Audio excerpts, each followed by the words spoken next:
Halo, selamat malam. CNN Indonesia Prime News hadir untuk membahas peristiwa terkini dan juga isu yang sedang hangat secara lebih mendalam. Pekan ini masyarakat dibuat miris dengan sejumlah kasus kekerasan terhadap perempuan. Lalu mengapa kekerasan terhadap perempuan terus berulang? Kita akan ulas sesaat lagi. Saya Diana Valencia, kita mulai CNN Indonesia Prime News selengkapnya. Diduga menderita depresi berat akibat mendapatkan intimidasi saat sedang menjalankan tugas pelayanan di rumah sakit, seorang dokter muda di Kabupaten Timur Tengah Utara, Nusa Tenggara Timur mengakhiri hidupnya. Polisi pun tengah menyelidiki kasus ini. Karena faktor medan dan cuaca yang tak mendukung, penyelamatan 2 orang pekerja yang terjebak di bawah tebing di hari Sabtu ataupun harus menunggu hingga keesokan harinya. Keinformasi lainnya, 2 hektar lahan gambut di Blok Cikalong, Sumedang, Jawa Barat terbakar pada Sabtu malam. Sementara itu kapal tongkang bermuatan ribuan ton granit tenggelam di perairan Batu Ampar, Kota Batam. Truk tangki yang membuat air isi ulang terguling di Jalan Banjar Sugihan, Surabaya pada Minggu siang. Sementara sebuah mobil milik petugas perhutani Kediri tertimpa pohon tumbang saat melintas di Magetan, Jawa Timur pada Sabtu sore. Informasi selanjutnya, kebakaran terjadi di permukiman padat penduduk di Samarinda, Kalimantan Timur dan menyebabkan 79 jiwa kehilangan tempat tinggal mereka. Sementara di lokasi lain, pabrik pembuatan alas kaki ludes terbakar di Kabupaten Deli Serdang, Sumatera Utara. Banyak material yang mudah terbakar membuat api menghanguskan ruangan yang ada di dalam pabrik. Bobol rumah indekos seorang residivis dibekuk petugas Satreskrim Polresta Padang, Sumatera Barat. Dari pelaku, petugas berhasil menyita barang bukti 1 unit ponsel dan gelang emas curiannya. Dan di lokasi lain, seorang remaja nyaris jadi bulan-bulanan warga usai diduga melakukan aksi pencurian 2 unit ponsel serta 2 pasang sepatu di Sawah Besar, Jakarta Pusat. Ironisnya, terduga pelaku bukanlah orang jauh, melainkan tetangga rumah korban. Presiden Prabowo Subianto menargetkan Kepolisian daerah Jawa Barat menggelar konferensi pers terkait perkembangan kasus penyekapan dan penganiayaan terhadap korban YTR.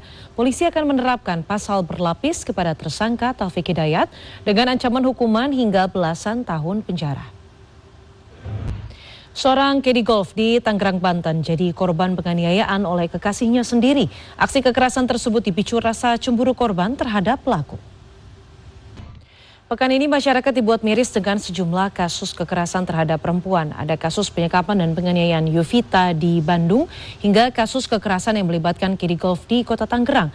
Mengapa kekerasan terhadap perempuan terus berulang dan bagaimana redaksi CNN Indonesia memandang sejumlah kasus ini? Kita akan bahas bersama Wakil Pemimpin Redaksi CNN Indonesia Revolusi Riza. Dan kita ke informasi lainnya, Presiden Prabowo Subianto menargetkan jumlah badan usaha milik negara atau BUMN tersisa sekitar 250 pada tahun 2026. Hal itu disampaikan dalam pidatonya dalam penutupan Sarasehan Kebangsaan Konvensi Sains Teknologi dan Industri 2026 di JCC pada Minggu pagi. Menyambut Hari Bayangkara ke-80 pada Juli mendatang, Kepolisian Republik Indonesia resmi menggelar Pekan Olahraga Polri pada tahun 2026. Tak hanya sekedar kompetisi internal, ajang ini juga jadi simbol sinergi karena melibatkan lebih dari 6.000 atlet yang terdiri dari anggota Polri, TNI hingga melibatkan masyarakat umum. Selanjutnya, Gubernur DKI Jakarta Pramono Anung resmi menandatangani peraturan daerah tentang sarana jaringan utilitas terpadu atau SJUT.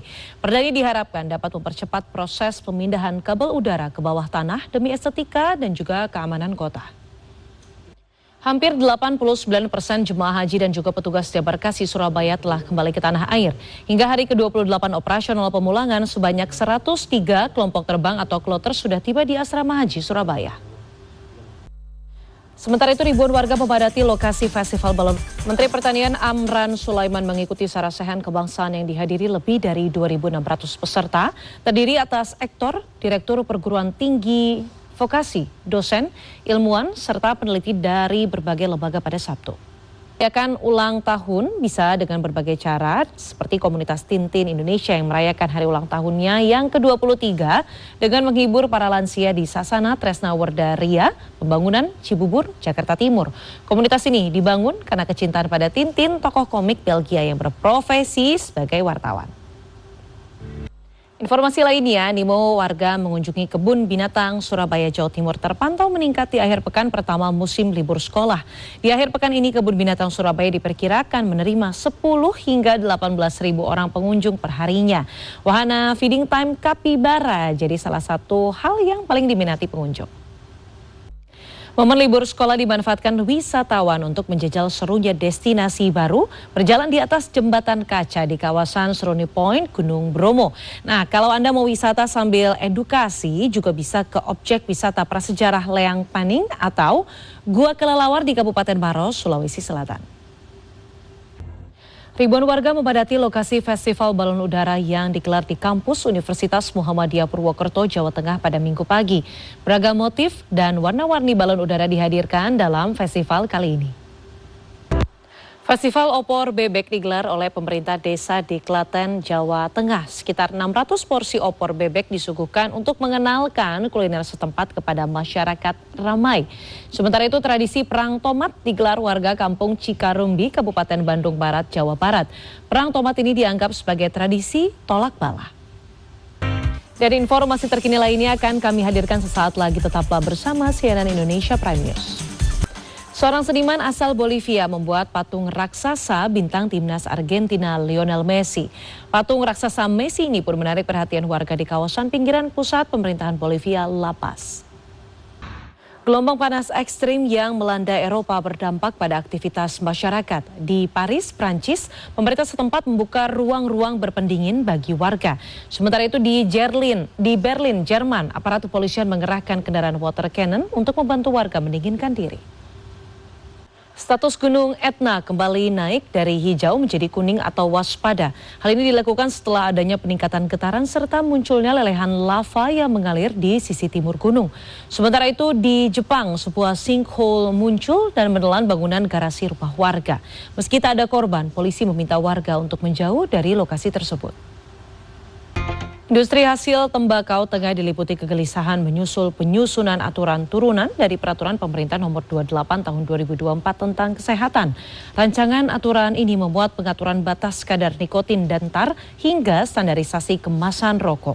Informasi ini akan sekaligus menutup Prime News pada malam hari ini. Saya Diana Valencia pamit undur diri. Selamat malam, sampai jumpa.